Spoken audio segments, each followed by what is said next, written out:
आठवणीतील क्षण. स्वघरापासून दूर असलेल्या घर किंवा विद्यार्थ्यांसाठी संस्कार घडलेले केंद्र म्हणजे वसतिगृह होय. मी सामान्य बुद्धिमत्तेचा मुलगा. लहानपणापासून मला झोपेचे फार वेळ होते.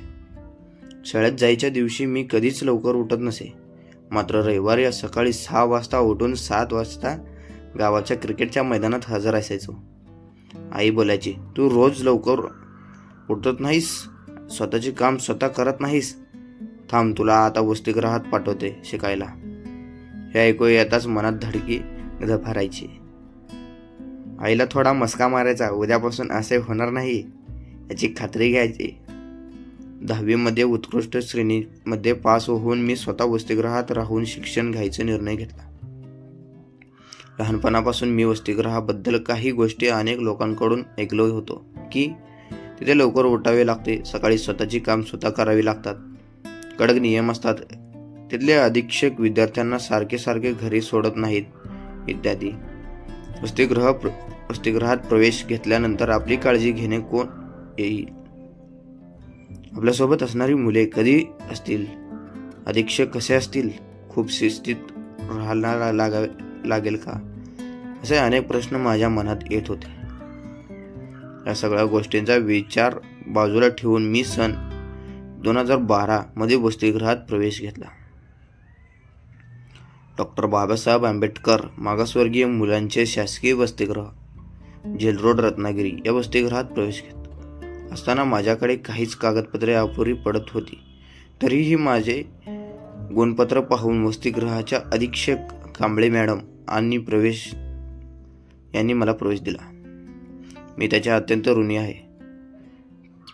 काही दिवसात मी माझ्या अपुऱ्या कागदपत्राची पूर्तता करून त्यांच्याकडे सुपूर्द केले. त्यामुळे माझ्यावरील त्यांचा विश्वास अधिक घट्ट झाला.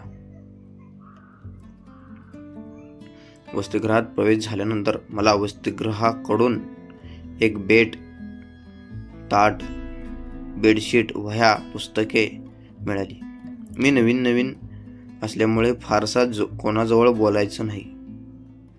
काही दिवसात ओळखी वाढल्या आणि वसतिगृहाच्या जीवनाशी मी मिसळून गेलो. रोज सकाळी 5 वाजता प्रार्थना व्हायची. त्यानंतर सर्वांना एक पेला दूध आणि 2 अंडी मिळायची. सकाळी नाश्त्यामध्ये कांदे पोहे, उपमा, शिरा, पोहे हे पदार्थ मिळायचे. सकाळी कोणी नाश्त्यासाठी वेळेत गेले नाही तर रिकामी पातेले पाहायला मिळायची. सुरुवातीला 1 वाटी भात, 3 चपात्या, आमटी, भाजी असा आहार असायचा. जेवणाचा दर्जा चांगला नसायचा. पोटभर अन्न आणि त्याचा दर्जा चांगला असावा यासाठी आम्ही मुलांनी आंदोलन केले. त्यामुळे मी आणि वसतिगृहाची काही जुनी मुले होती. काही दिवसात शासनाने आमची मागणी त्वरित लक्ष दिले आणि आम्हाला मिळणाऱ्या जेवणाची दर्जा सुधारली.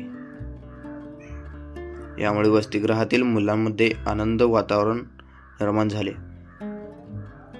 15 ऑगस्ट, 26 जानेवारी तसेच महापुरुषांच्या जयंतीनिमित्त विद्यार्थ्यांना मधील सुप्त गुणांचे आविष्कार व्हावास यासाठी अनेक स्पर्धांचे आयोजित केले जायचे.